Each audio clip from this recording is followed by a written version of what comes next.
This is the Communicators. Today we'll show the first of two interviews conducted with members of Congress on how they use technology and social media websites. And in this installment, a conversation with Republican Representative John Culberson of Texas. When you think of the political process, what do you believe the role of social media is as far as how folks like you communicate to the folks at home? Well, my job description is representative, and the most important part of that, of course, is to use my own good judgment based on my core principles and the knowledge I have of the feelings of my district to vote to represent them up here. But equally important is my role as a communicator, to stay in touch with people and make sure that they're plugged in and know what I'm doing on their behalf, and in ensuring that they know what's being done here in Washington. So I use social media. I see social media as a vital part of my job in communicating with my constituents, and then quite frankly, I'm somewhat of I'm a very passionate Jeffersonian Republican who believes very strongly in the 10th Amendment, and we need to get the federal government out of our lives, out of our off my back and out of my pocket, away from my kids, my home, etc.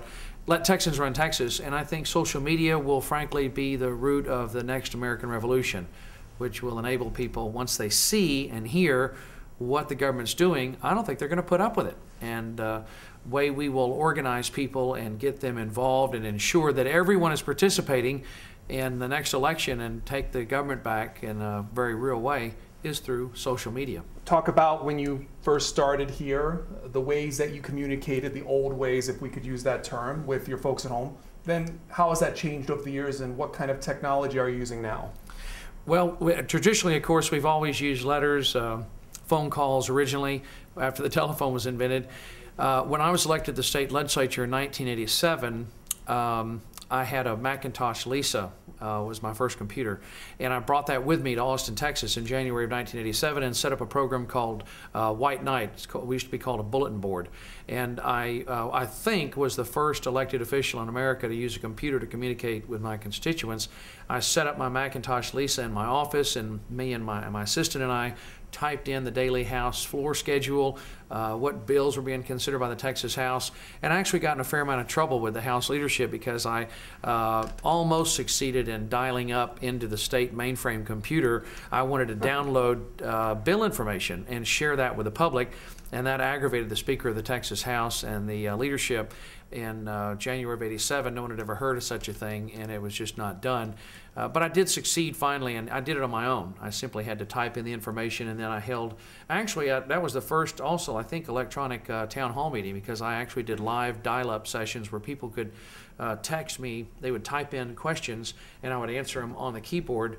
And I remember there was a blind gentleman who used his computer. He had a voice recognition system that would read text to him, and he said that was the first time he was ever able to really know what was going on in his government, because I could type the information in and his computer would read it aloud to him. So it was in January of '87, and I've used computers really pretty aggressively ever since. I love technology. It's just, to me, it's interesting, it's exciting. If it's a fast, big new computer, I love it, and so I always try to use the latest technology. And now I'm using a whole variety of things. Such as?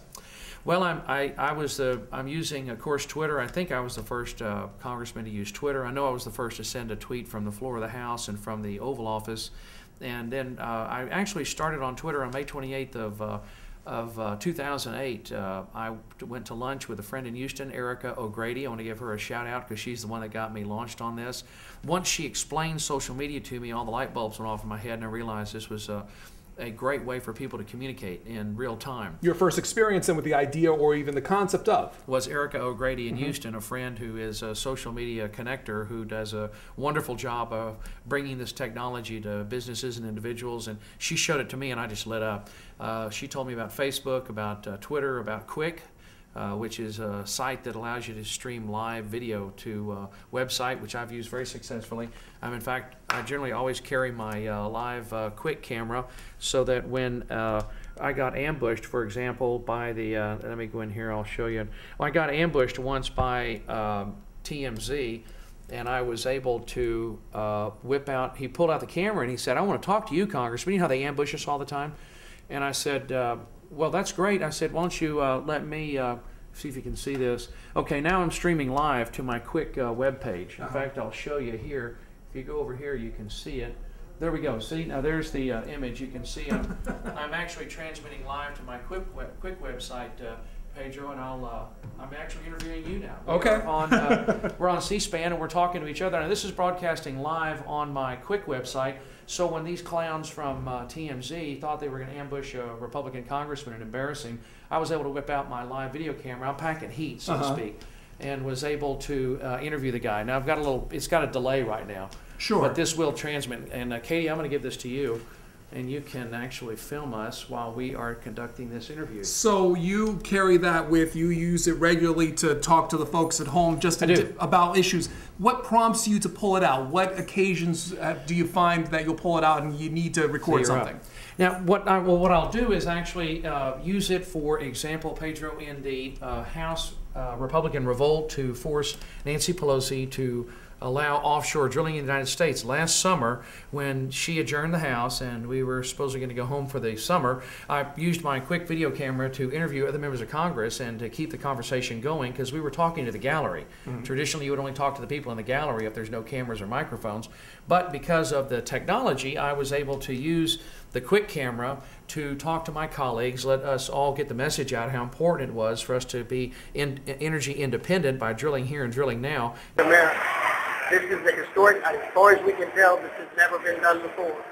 It is something that everyone should keep an eye on. Let's all speak out on behalf of the American people and say, get these prices down, have a plan for a change. In fact, C-SPAN used my live video feed from Quick as the coverage that C-SPAN did that day of the House. I used it there very successfully, and it actually turned Nancy Pelosi around. She allowed offshore drilling until the election occurred, and as soon as they were in the majority, then they immediately they reversed it. I also used it in the when the House leadership attempted to stifle our ability to talk on the internet. They were going to adopt rules that said they were going to censor everything that we said on the internet, that we could only use a pre-approved website that had pre-approved content. I sent out a Twitter alert on my Twitter page and launched an electronic rebellion that led to the leadership reversing their position, and we now have virtually unfettered access to the internet as a result of the social media network. Let's talk about a little bit. What are the rules that strictly cover your ability to use Twitter or Quick or something like that on the House, in the House? Well, we have, of course, the franking rules. And may I show you a little bit of what we're doing? Yeah. And what we're talking about this. This is actually, you're actually seeing the video of, boy, am I going to lose weight. The cameras are ruthless. I have, you can see my Quick website here. This is the interview we were doing a minute ago, and it is sometime delayed. The reason it's spinning like that is if I'm not getting a good signal, the signal will, it's a time delayed, there we go. It's a time delay transmission. So I use the Quick video to do, for example, live feeds. I also use, this is a recording of a telephone town hall meeting that I did last week, and I used my video camera on top of the monitor and an embedded Ustream video on my website. Here, my official website, I'll have an embedded Ustream video that people can go to my website. They can see me actually conduct the telephone town hall meeting, ask me questions on a text page using a chat room, essentially. I'll take questions using, I'll also take questions using Twitter. They can ask me questions on my Twitter webpage. And for example, now, notice, see, I'm linked so that people know immediately that I've been broadcasting live. And if they were to click on that embedded link in my Twitter page, they'll go straight to my Quick page and they can actually see our interview once this thing loads. These federal computers don't run too fast. Okay. So I use the social media to communicate on a regular basis. If something interesting is happening, which is generally every day, I'll use the Quick camera to do interviews with my colleagues to talk about what's happening, as in the case of Drill Here, Drill Now, the Energy Rebellion, or opening up social media. I also use it then to communicate with constituents on telephone town hall meetings, so they can talk to me both on the telephone at home. They can talk to me using the chat room on the Ustream, and they can also ask me questions on Twitter. And it allows me to really use technology in a way that I don't. It's just extraordinary. We are approaching a moment in history when we will have essentially real-time democracy, where everyone in the country will be wired in and able to use these handheld devices with live streaming video and such high-speed uplinks speed that the public will actually be able to see and hear. My goal is total transparency. The public has a right to see and hear and know everything that their elected representatives are doing with their tax dollars, and when they see that, they won't stand for it. And I hope, Brandon, you can come in and see this. This is such little bitty type, but I hand this out to everybody I know. This information needs to get out, that the liberal leadership of the Congress they're driving America into becoming Argentina. The level of spending is unprecedented. The level of taxes is unprecedented. More spending in less time than any Congress in history. And so this is the kind of information you put out to their through your various sources. Yeah, people won't put up with it. Once they understand that this bunch, Nancy Pelosi, Obama, and Reid, are driving the country into bankruptcy, they won't stand for it. They're beginning to understand that this liberal leadership's about to put the government squarely between you and your doctor. I'm forbidden, by the way, from saying, now this is forbidden. If I say this to you, this is forbidden. This is forbidden. I cannot say government-run health care. She's actually made it illegal for me to say. When you say that, what form do you mean that you can't say that? I can't say it. Now here's a forbidden newsletter. I'm actually forbidden. The House leadership said I cannot quote Barack Obama. I cannot say in my newsletter, under my plan of a cap and trade system, electricity rates would necessarily skyrocket. I was forbidden from telling my constituents a direct quote from the president. I'm forbidden to say cap and tax. I'm forbidden to say government-run health care. Forbidden by whom? Nancy Pelosi and the leadership. And I'll show you. In the here's the email that I got from my press secretary. I can't say all these things because the leadership it upsets them. We can't tell the public. They don't want the public to read the bills. I've co-authored a bill to require a 72-hour layout before we can vote with Brian Baird of Washington. They don't want the public to see what we're doing. They don't want the public to read the bills. They don't want the public to know our unfettered opinions, so they're censoring us as conservatives. And the way they enforce it is they would charge me personally for all the postage and printing. And I'm not a rich guy. I'm a middle-class guy, and I'm paying bills on 2 houses. So they would dock my paycheck. So you said that when you found out about this, you told the folks via social media about what was going on. Oh, last night, and they lit up. Yeah, I sent out a series of tweets last night on my website, which I'll show you, that's asked the Twitter community, and this is Sam Houston, of course. I asked him. I said, "Are you committed to the transparency? Are you committed to liberalism, or are you committed to transparency and open debate and unfettered public access to information?" And I got a tremendous response. You can actually see some of my. I was retweeting his tweets last night. And these are response from those on your website. Right. Here's the one I wrote up last night. Did you know Pelosi forbids me from saying government-run health care and I can't quote Obama? Culberson finally slams Pelosi for censorship. I was talking about making sure everybody can read the bills. This would not be possible. Before the electronic revolution, we would be unable to tell our constituents that our voices are being stifled, that we're not allowed to say certain things. She actually shuts you off the floor. If I were to go to the floor and get into some of this, they just say you're in violation of the rules, and they can take you off the floor. So before that, you would have to send out some type of letter on your own personal stationery to get this kind of information. Yeah, if the House Franking Committee, which is Nancy Pelosi, says you can't. They can charge me, basically dock my paycheck for the cost of the postage and the printing. Mm-hmm. So I use social media to get around it. I think it was Buckminster Fuller who said that Gutenberg made us all readers and Xerox made us all publishers. Well, the internet has now made us all journalists and made us all media moguls in a sense, and we can now bypass. I can bypass Nancy Pelosi. I can bypass the mainstream media and go directly to the public in a way that wasn't possible before. Now, this is your personal Twitter page? Well, this is my, but I don't do any campaign on here.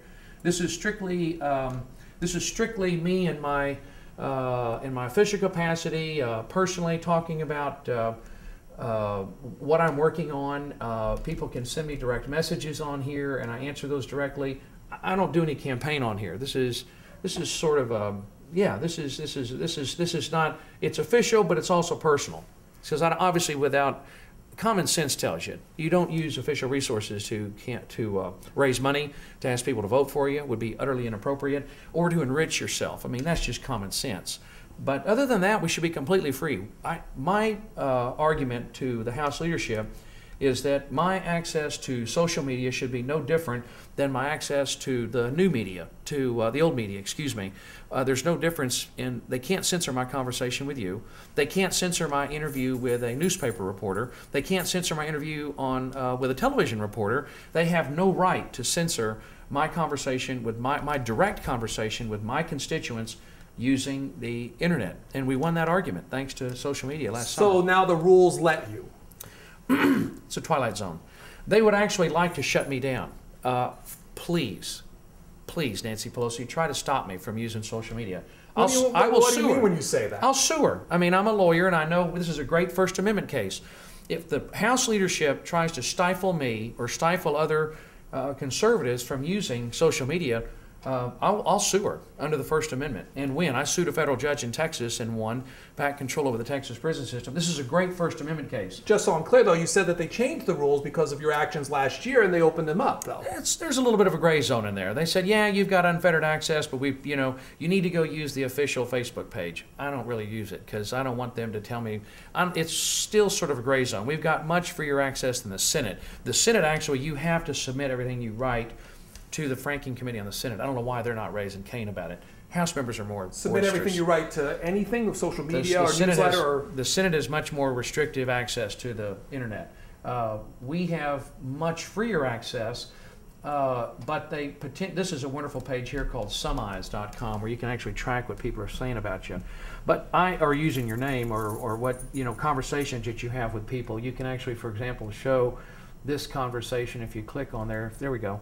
This allows you to link together an entire conversation. But my access here is allegedly, as far as I can tell, still largely unfettered. But it's sort of a gray zone. They potentially could come in and tell me what to say. And I actually am waiting. If they ever do, I'll sue them I'll sue Pelosi under the First Amendment because it's just unacceptable. Now that you have immediate feedback in some cases from constituents, what's it like as far as how you do your job? Because before you would send out a newsletter, you don't know if you would get a response. You may get telephone calls. And what's it like now? And does that make your job harder? No, it actually makes it much easier. It's a wonderful experience. I'm able to communicate with them using all of these different communication media, and then also using the other one. I want to make sure that I talk about is Facebook, because I think actually Facebook is the single most powerful tool, a communication tool for us on the internet. Because this allows me, for example, this is everybody that's been sending me messages just this morning. This is just this morning. So I'm talking to constituents. These are people that are friends. I'm over, I think, at about 1,500 friends right now. I send out a message. When I send out a message on Twitter or Quick, I've got my Facebook page set up so that it immediately updates. You'll notice my, let's see, right here, if I go to John Culberson, the minute I turn on my Quick camera, it sends out a message that I'm quicking live right now. All of my pages are linked so that the minute I use one social media tool, it updates my Twitter page, my Quick page, my Facebook page. I ask people to then send out the message to their list, and it's geometric. So it's an extraordinarily powerful tool that makes me a better representative in helping me to, for example, people ask me, I had a guy ask me last night, hey, I support Obama's health care plan. And I said, well, I can tell you, told him on Twitter, we've got 92% opposition, I think, at this point, about 8% in favor. It's a wonderful communication tool, and I really am, I'm convinced that the only way that we, the people, will ever get control of our government again is through social media, because people won't stand for it. When they see the level of spending, the level of taxes, and they can actually look in the room and stand here with us, they don't have to wait for C-SPAN to do the broadcast, see it live. What's the level of civility now that someone could comment to you behind a keyboard and doesn't have to look to you face to face? Especially your critics. Oh, people have been wonderful. No. People are polite. It's the social media community also is a terrific enforcer of to a large extent common courtesy. Certainly a fact checker. There's no better way to check your facts. Social media community will not tolerate falsehoods or duplicity, or if you attempt to tell something that's only like a half-truth, that's not going to stand. This is the greatest truth detector ever created in the history of humanity. My hero, Thomas Jefferson, said that the free marketplace of ideas is the best place to hash out all problems, and that all abuses, he said, should be tried at the bar of public opinion. social media community is when you put something out there, it ricochets around immediately, and they'll go check your facts. So is this what we're looking at right now? Is this your personal Facebook page? This isn't your official Facebook page via This is my personal one that I use both for. For example, I'm very committed to the 10th Amendment and to that Lone Star, and these are Lone Stars worn by Texas soldiers throughout our history. They would wear them on their hats.